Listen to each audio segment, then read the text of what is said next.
need a new army.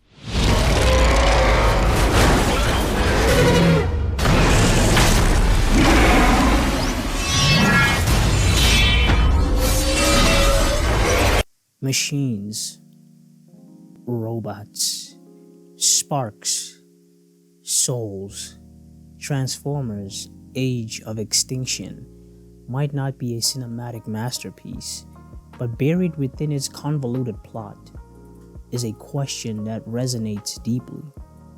What makes something truly alive? In this video, we're delving into an idea that the film stumbles upon but never quite masters: the distinction between machines and robots, and the intangible spark that separates life from lifelessness. Along the way, we'll explore humanity's obsession with replicating creation, drawing parallels between the spiritual symbolism of Christianity and the philosophical search for meaning in life. So buckle up as we excavate one fascinating idea hidden within a film that, let's be honest, could have been so much better. Machines are the tools of human ingenuity, crafted for function and purpose, but without individuality or essence. Robots, on the other hand, are designed to mimic life itself, an attempt to blur the lines between the mechanical and the organic.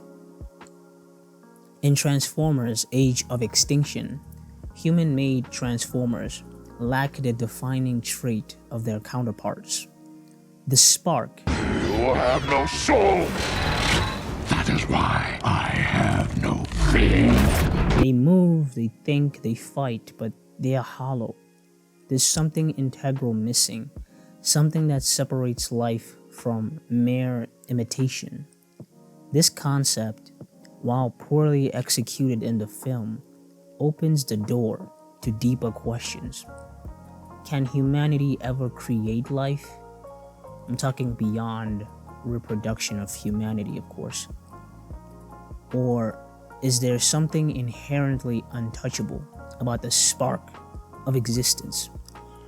Historically, we've sought to play creator, building automata in the Renaissance, dreaming of artificial intelligence in the 20th century, and now chasing immortality through robotics and biotechnology.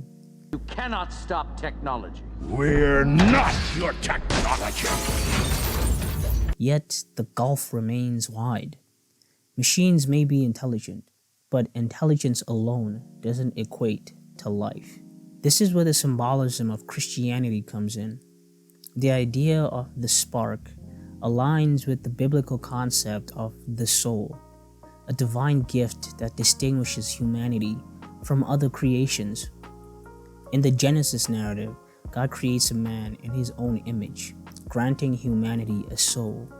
Similarly, the Transformers possess a spark that makes them unique and alive. And just like the failed human-made Transformers in the film, humanity's attempts to replicate creation fall short because they lack that ineffable quality, a soul, a spark, or whatever essence breathes true life into existence. This theme invites us to consider our limitations as creators. Despite our technological advancements, we're still chasing something beyond our reach. Maybe the pursuit itself is the point, a reflection of our innate desire to understand and transcend our own boundaries. As Age of Extinction explores humanity's attempt to engineer perfect versions of the Transformers, we see slick, modern creations, the pinnacle of human innovation. They're so efficient, well-designed, and undeniably cool to watch in action. But there's something sterile about them. They lack the grit, the personality, and most importantly, the spark that defines the old, battle-worn Transformers. The human-made machines represent an obsession with perfection, flawless in form, but devoid of soul. In contrast, the original Transformers, with their scuffed exteriors and clunky movements, are full of life.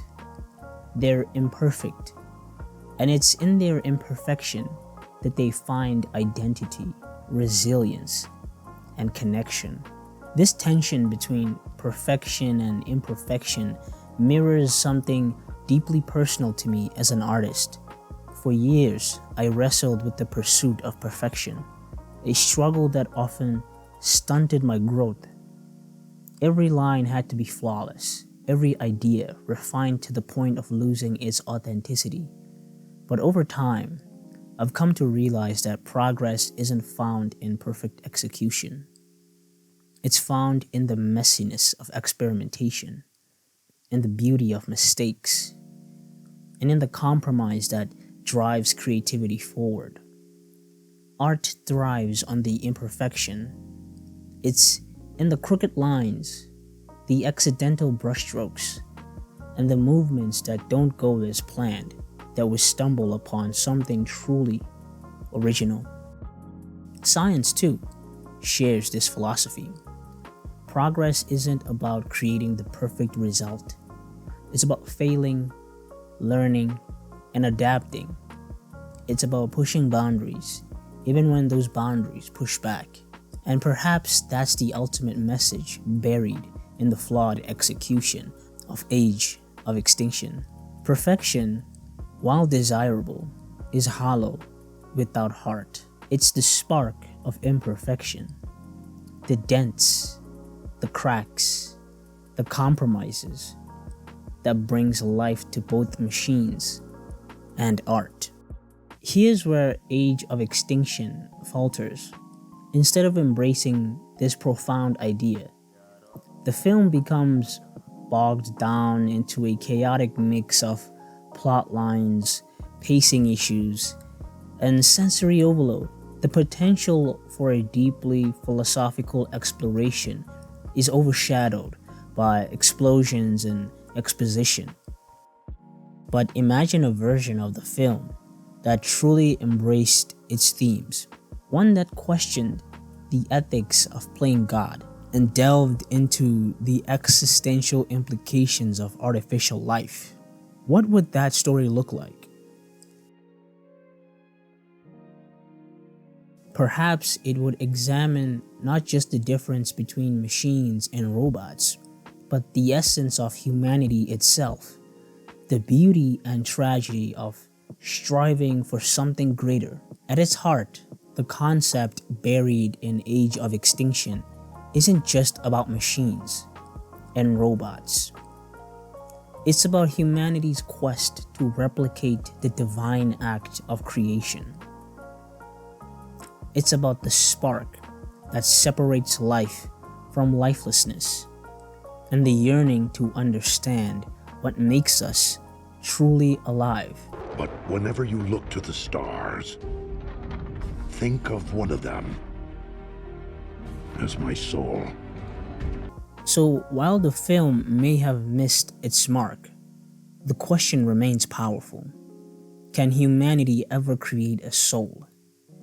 Or are we destined to chase the spark, knowing it will always remain just out of reach?